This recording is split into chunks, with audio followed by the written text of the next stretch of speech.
तो फ्रेंड्स, कैसे हैं आप लोग। फिर से स्वागत है आपका एक और कमाल के वीडियो में, जिसमें मैं 2018 में आई रोमांटिक ड्रामा मूवी एवरीडे की कहानी से आपको रूबरू कराऊंगा। ये एक ऐसी मूवी है जो मुझे काफी पसंद आई है एंड आई होप सो कि आपको भी पक्का पसंद आएगी। तो फ्रेंड्स, बिना किसी देरी के इस फिल्म की कहानी की ओर आगे बढ़ते हैं। इस फिल्म की कहानी रिहाना नाम के एक हाई स्कूल गोइंग गर्ल के आसपास घूमती है, जिसे ए नाम के एक भूत से प्यार हो जाता है जो हर रोज अपना शरीर चेंज करता है। ए के द्वारा उसका शरीर चेंज करने के कारण रिहानन और ए के प्यार में बहुत सारे ट्विस्ट और टर्न आते हैं, जो फिल्म के पॉइंट ऑफ व्यू से काफी इम्पोर्टेंट है और हम दर्शकों को अंत तक बांधे रखता है। फिल्म के पहले सीन के साथ हमें इस लड़के यानी जस्टिन को दिखाया जाता है, जिसके मोबाइल पर रिहानन का मैसेज आ रहा होता है। यहाँ पर जस्टिन रिहानन के मैसेज को इग्नोर करता हुआ बेड पर सोने चला जाता है। वहीं दूसरी तरफ हमें रिहानन को दिखाया जाता है, जो अभी भी जस्टिन को मैसेज कर रही होती है, और ये सीन यहीं कट हो जाता है। फिल्म के अगले सीन में हमें जस्टिन को दिखाया जाता है, जिसके घर का अलार्म बजता है और वह जागता है। फिर अगले क्षण हम व्यूअर्स को पता चलता है कि अब सुबह हो गई होती है, और जो पिछला सीन आपने देखा था वो सारा सीन रात को घट रहा होता है। बेड से जागने के बाद जस्टिन अपने फोन में रात के 11 बजे और 11:50 का अलार्म लगाता है। वहीं दूसरी तरफ हमें रिहानन को दिखाया जाता है, जो बेड से जागने के बाद अपनी माँ के लिए ब्रेकफास्ट बनाती है, जिसके बाद वह अपने हाई स्कूल में पहुंचती है, जहां उसकी मुलाकात उसके बेस्ट फ्रेंड रेबेका से होती है। यहाँ पर वह रेबेका से बात कर रही होती है कि उसी समय उसकी नज़र जस्टिन पर पड़ती है। यहाँ पर वह जस्टिन के पास जाकर कहती है, सॉरी जस्टिन, वो क्या है ना कि मैं रात में बहुत ज़्यादा परेशान हो गई थी, इसीलिए मैंने तुम्हें मैसेज किया था। मैं तुम्हें सॉरी का मैसेज भी करने वाली थी, लेकिन ऑलरेडी मैंने इतना मैसेज कर रखा था कि शायद तुम सॉरी का मैसेज नहीं पढ़ पाते। रिहानन की बात सुनने के बाद जस्टिन बड़े प्यार से कहता है, कोई बात नहीं, मुझे एक्चुअली में सॉरी कहना चाहिए, क्योंकि मैं तुम्हारे सारे मैसेज को इग्नोर कर रहा था। जस्टिन के मुंह से ये सारी बात सुनने के बाद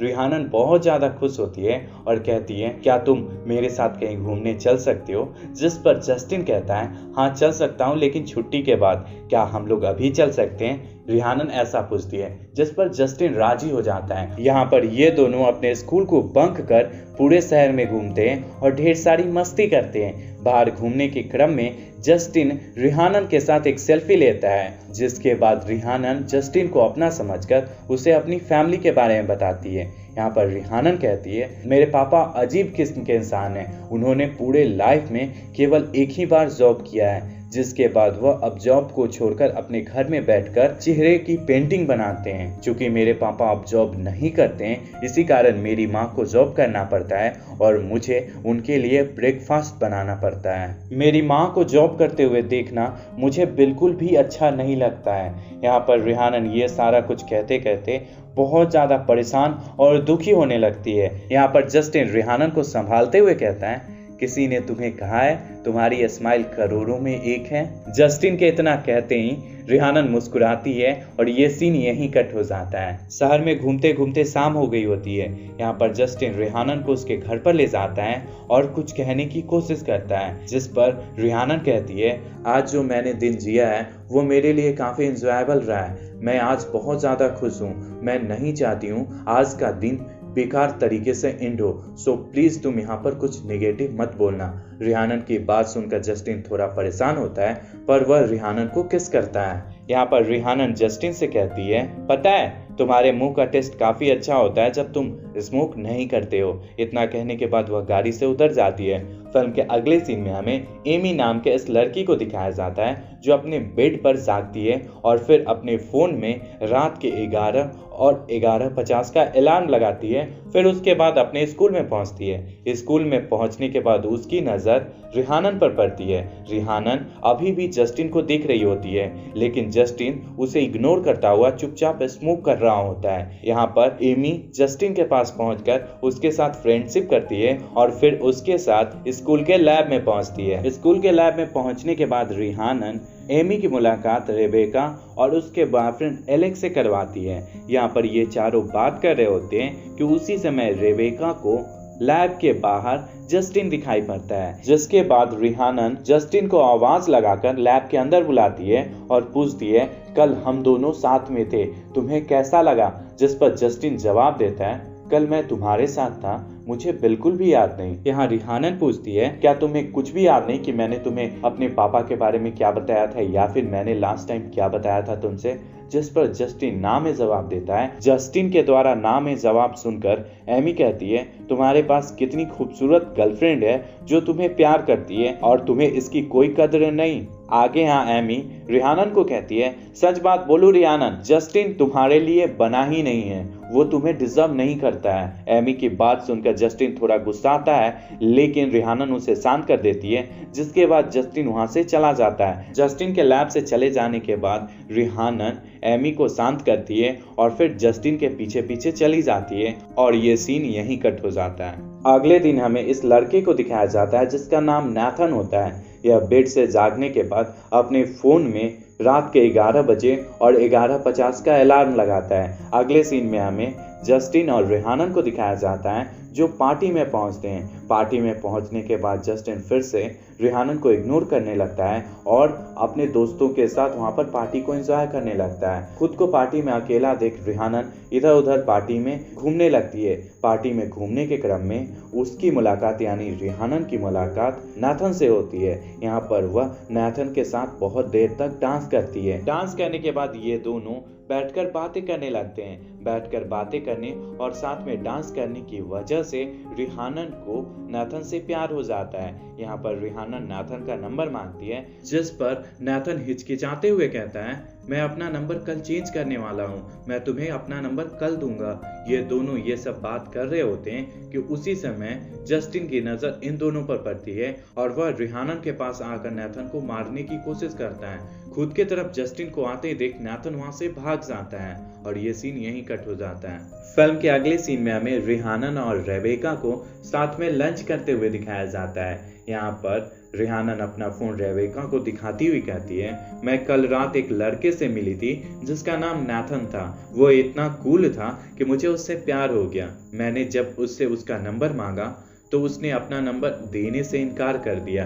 आज मुझे रैंडम नंबर से एक मैसेज आया है जिसमें वह कह रहा है मैं नाथन ही हूँ पर मुझे नाथन समझकर मत मिलना, मुझे क्या करना चाहिए? जिस पर रेबेका कहती है शायद कुछ एक्साइटिंग होने वाला है तुम्हारे लाइफ में, तुम्हें जाकर उससे मिलना चाहिए। फिल्म के अगले सीन में हमें रिहानन को एक रेस्टोरेंट में दिखाया जाता है जहां पर कुछ देर बाद उसके पास एक लड़की आती है जिसका नाम मेगन होता है। यहाँ पर मेगन रिहानन से कहती है मेरा नाम ए है लेकिन आज मैं मेगन के शरीर में हूँ। दरअसल रिहानन मैं एक भूत हूँ जो हर रोज अपना शरीर चेंज करता है। मैं उस दिन जस्टिन के शरीर में था जब तुम जस्टिन से मिली थी। मैं उस दिन नाथन के शरीर में था जब तुम नाथन से मिली थी। मेरी प्रॉब्लम यह है रिहानन कि मैं एक दिन से ज्यादा किसी के शरीर में नहीं रहता हूँ। मेरे साथ ऐसा क्यों होता है ये मैं नहीं जानता, लेकिन मुझे केवल इतना ही पता है कि मैं केवल एक इंसान के शरीर में एक ही दिन रह सकता हूँ और रात के 12 बजे के बाद मेरी आत्मा दूसरे शरीर में टेलीपोर्ट हो जाती है। जब मैं जस्टिन के शरीर में रात के 12 बजे टेलीपोर्ट हुआ तो अगले दिन मैं तुमसे मिला और मुझे तुमसे प्यार हो गया और मैं तुम्हें फॉलो करते करते मैं हमेशा तुम्हारे साथ रहने की कोशिश करने लगा। उस दिन एवी के शरीर में मैं ही था जब तुम एवी से मिली थी। तुम्हारे नाथन से मिलने वाले दिन नाथन के शरीर में मैं ही था। मैं तुम्हारे साथ रहना चाहता हूँ और मैं तुमसे प्यार करता हूँ। जब मैं जस्टिन के शरीर में था तब तुमने अपनी फैमिली और अपने पिता के द्वारा चेहरे की पेंटिंग बनाने वाली बात मुझसे कही थी। मेगन यानी उसके अंदर के एक ही बातों पर भरोसा न करते हुए रिहानन वहां से चली जाती है। दरअसल फ्रेंड्स, ए एक ऐसा भूत होता है जो न चाहते हुए भी रोज अपना शरीर बदलता है और जो नेचर का अच्छा भूत होता है। क्योंकि वह एक अच्छा भूत होता है इसीलिए दूसरे के शरीर में जाने के बाद वह हर रोज रात के 11 बजे और 11:50 का अलार्म लगाता है ताकि वह कहीं भी हो तो रात के 12 बजे के पहले उस होस्ट को उसके घर पर पहुंचा दे। तो फ्रेंड्स, अगर आपको यह वीडियो पसंद आ रही है तो इस वीडियो को लाइक कर मेरे चैनल को सब्सक्राइब कर ले और अगर आपने ऑलरेडी सब्सक्राइब कर रखा है तो बेल नोटिफिकेशन को ऑल पर सेलेक्ट कर लें ताकि आपको मेरी वीडियोस की नोटिफिकेशन मिल सके और मुझे आपका सपोर्ट। हम वापस आते हैं कहानी की ओर। मेगन के पास से दूर जाने के बाद वह तुरंत जस्टिन के पास पहुंचती है और जस्टिन से पूछती है, क्या तुम्हें कोई भी चीज याद है जिस दिन हम दोनों घूमने गए हुए थे? जिस पर जस्टिन कहता है, मुझे कुछ भी याद नहीं। क्या तुम्हें याद है मैंने तुम्हें अपने पापा के बारे में क्या बोला था? जिस पर जस्टिन फिर से कहता है, मुझे कुछ भी याद नहीं। यहाँ रिहानन जस्टिन से आगे पूछती है, क्या तुम किसी मेगन को जानते हो? जिस पर जस्टिन ना में जवाब देता है। जस्टिन के द्वारा मेगन को न जानने वाली बात रिहानन को खटकती है और वह मेगन को मैसेज कर कहती है, मैं तुमसे मिलना चाहती हूँ, क्या तुम मुझसे अभी मिल सकते हो? जिस पर मेगन का मैसेज आता है, मैं बहुत ज़्यादा दूर हूँ और मैं वहाँ नहीं पहुँच सकता। मैं तुमसे कल मिलूंगा और कल मेरा फेस दूसरा होगा, सो तुम मेरे फेस को देखकर आश्चर्यचकित मत होना। फिल्म के अगले सीन में हमें इस लड़के को बुक स्टोर में दिखाया जाता है, जहाँ पर कुछ क्षण बाद रिहानन आती है। रिहानन को देखते ही ये लड़का रिहानन को अपने पास बुलाता है और अपने पास बैठाता है। रिहानन को अपने पास बैठाने के बाद ये लड़का कहता है, आज मैं जिसके शरीर में हूँ उसका नाम जेम्स है। जैसा मैंने तुमको बता रखा है, मेरा ओरिजिनल नेम ए है। ए की बात सुनने के बाद यहाँ पर रिहानन कहती है, मुझे तुम्हारी बातों पर भरोसा नहीं हो रहा है। मैं तुमसे कुछ सवाल पूछना चाहती हूँ। तुम मुझे बताओ, मैंने जस्टिन को उस दिन सबसे लास्ट में क्या बोला था जब वो मेरे साथ था? यहाँ जवाब में ए कहता है, तुम्हारे मुंह का टेस्ट काफी अच्छा होता है जब तुम स्मोक नहीं करते हो। आगे यहाँ रिहानन ए से नेथन के बारे में पूछती है, जिसके बाद ए वो सारे मोमेंट को डिस्कस करता है जो रिहानन ने नेथन के साथ स्पेंड किया होता है। यहाँ ए आगे कहता है, मेरा ए 365 नाम से इंस्टाग्राम अकाउंट है। मैं जिस भी लड़के या लड़की के शरीर में टेलीपोर्ट होता हूँ, मैं उसके इंस्टाग्राम से अपने अकाउंट को लॉगिन करता हूँ और मैं उस दिन का फोटो वहाँ पर अपलोड करता हूँ। इतना कहने के बाद ए अपना फोन रिहानन को देता है और अपना इंस्टाग्राम अकाउंट रिहानन को दिखाता है। इंस्टाग्राम अकाउंट देखने के बाद रिहानन उठती है और कहती है, मैं तुमसे बाद में बात करती हूँ। इतना कहने के बाद वह वहां से चली जाती है।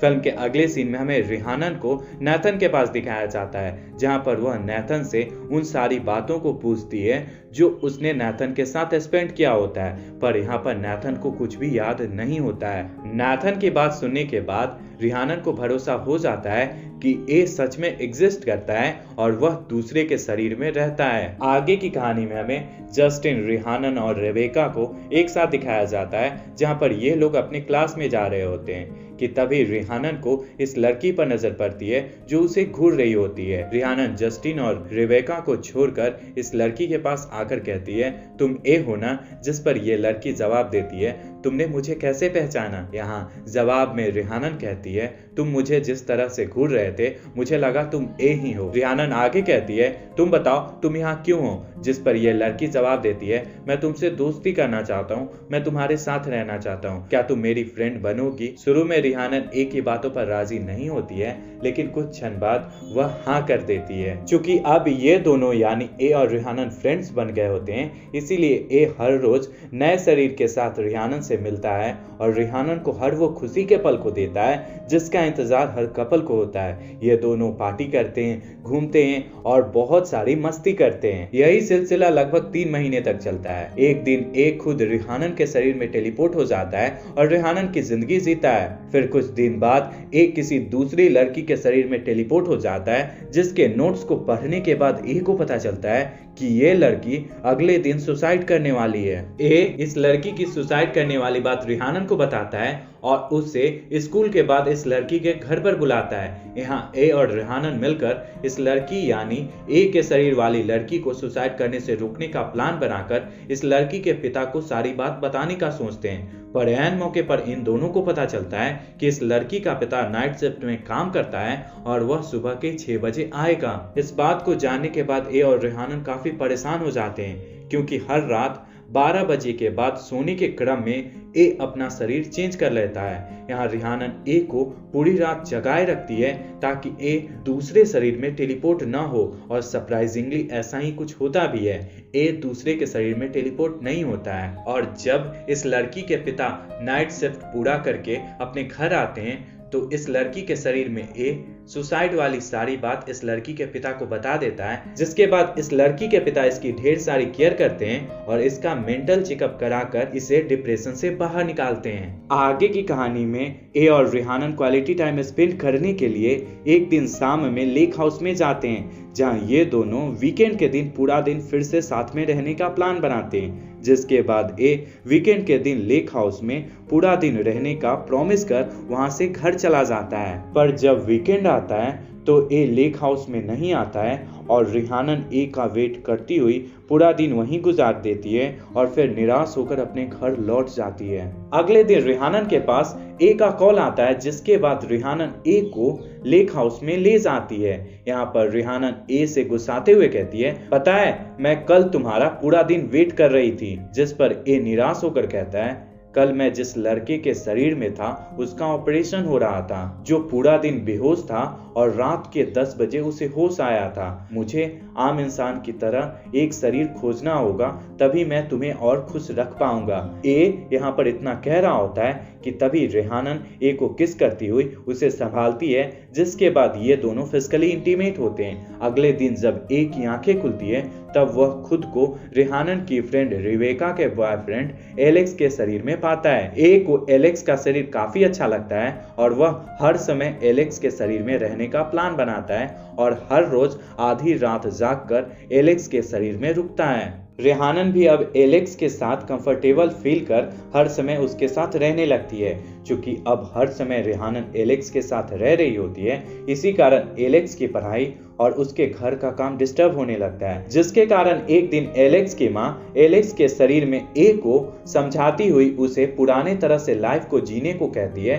ताकि वह अपना एक बेटर फ्यूचर बना सके। यहाँ पर वह एलेक्स की माँ से काफी प्रभावित होता है और वह रिहानन को अपने घर पर बुलाकर कहता है, रिहानन मैं तुमसे काफी प्यार करता हूँ, पर कुछ भी करने के बाद भी मैं हमेशा तुम्हारे साथ नहीं रह सकता हूँ। आगे चलकर एलेक्स के शरीर में मेरी तुमसे जब शादी होगी तब भी मैं तुम्हें खुश नहीं रख पाऊंगा। अगर गलती से किसी भी दिन मेरी 12 बजे आंख लग गई तो हमारा रिलेशन टूट जाएगा। रिलेशन टूटने वाला हाल केवल एलेक्स के साथ नहीं बल्कि दुनिया के हर इंसान के साथ हो सकता है, और शादी के बाद लोग तुम्हें अलग अलग इंसान के साथ देखेंगे तो तुम्हारे बारे में बुरा सोचेंगे। मुझे माफ करना रिहानन, एलेक्स जैसे टैलेंटेड लड़के के शरीर में रहकर मैं कभी भी उसकी पर्सनल लाइफ को खराब नहीं कर सकता। जहां तक मैं एलेक्स को जानता हूं, एलेक्स एक परफेक्ट लड़का है जो काफी मेहनती और टैलेंटेड है। तुम्हें आगे एलेक्स के साथ ही रहना चाहिए। मैं जाते समय अपनी कुछ यादें एलेक्स के दिमाग में छोड़ जाऊंगा ताकि वह तुम्हें याद रखे। सारी बात सुनने के बाद रिहानन कहती है, तुम आज रात मेरे साथ रह सकते हो ना? 12 बजने में 3 घंटे बाकी हैं अभी। मैं इस मोमेंट को तुम्हारे साथ एंजॉय करना चाहती हूँ। क्या तुम इस चीज में मेरी मदद कर सकते हो? जिस पर एलेक्स के शरीर में ए हाँ में सिर हिलाता है और फिर ये दोनों साथ में डांस करते हैं और फिजिकली इंटीमेट होते हैं। 12 बजने के बाद रिहानन एलेक्स को उसके घर पर सुलाकर उसके घर से चली जाती है। आगे की कहानी में हमें ए को दिखाया जाता है जो एक लड़की के शरीर में जागता है और उस लड़की की गाड़ी पर बैठकर रिहानन से दूर न्यूयॉर्क चला जाता है। वहीं दूसरी ओर रिहानन स्कूल में अकेली होती है, जहां पर कुछ क्षण बाद एक याददाश्त के कारण एलेक्स आकर कहता है, क्या किसी ने तुमसे कहा है तुम्हारी स्माइल करोड़ों में एक है? एलेक्स की बात सुनकर रिहानन ए को याद करती हुई मुस्कुराती है और एलेक्स के साथ बात करती हुई स्कूल से बाहर चली जाती है। वहीं दूसरी ओर ए न्यूयॉर्क पहुंचकर वहां की सेंट्रल पार्क की एक तस्वीर इंस्टाग्राम पर अपलोड करता है और यह फिल्म यहीं खत्म हो जाती है। तो फ्रेंड्स, इस फिल्म में ए के ऑरिजिन के बारे में कुछ खास नहीं बताया गया, पर यह फिल्म सच्चा प्यार और रिलेशनशिप के बारे में कुछ नया सिखाती है। इस फिल्म के अनुसार और मेरे अनुसार सच्चा प्यार वही है जो अपनी केयर न करते हुए हमेशा अपने चाहने वाले की केयर करता है, और इस फिल्म में ए ने वैसा ही करने की कोशिश की है जो हमारे लिए रोल मॉडल से कम नहीं है। आज के टाइम में बहुत सारे टाइप ऑफ कुतिया और चुतिया लोग होते हैं जो चंद पैसे, खूबसूरती या फिर शारीरिक सुख के लिए किसी अच्छे या सच्चे इंसान को धोखा देकर या फिर उसे छोड़कर उस अच्छे इंसान का दिल दुखाते हैं, जो उन्हें नहीं करना चाहिए। वेल गाइज, ये थी इस फिल्म की पूरी एक्सप्लेनेशन। आपको ये एक्सप्लेनेशन कैसा लगा? आप इस एक्सप्लेनेशन को 10 में से कितनी रेटिंग दोगे? आप अपनी रेटिंग को कमेंट में जरूर लिखना। आपको ये वीडियो पसंद आई है तो इस वीडियो को लाइक कर हमारे चैनल देसी बुक को ऑल बेल नोटिफिकेशन के साथ सब्सक्राइब करना। और फिलहाल के लिए इसी तरह के वीडियो को देखने के लिए आप स्क्रीन पर आ रही वीडियो पर क्लिक कर सकते हैं। और अगर आपके दिमाग में इस चैनल से रिलेटेड कोई भी थॉट या फिर सजेशन हो तो आप मुझे इंस्टाग्राम पर फॉलो कर सकते हैं। तो फ्रेंड्स, वीडियो यहीं तक था। पूरा वीडियो देखने के लिए ढेर सारा धन्यवाद।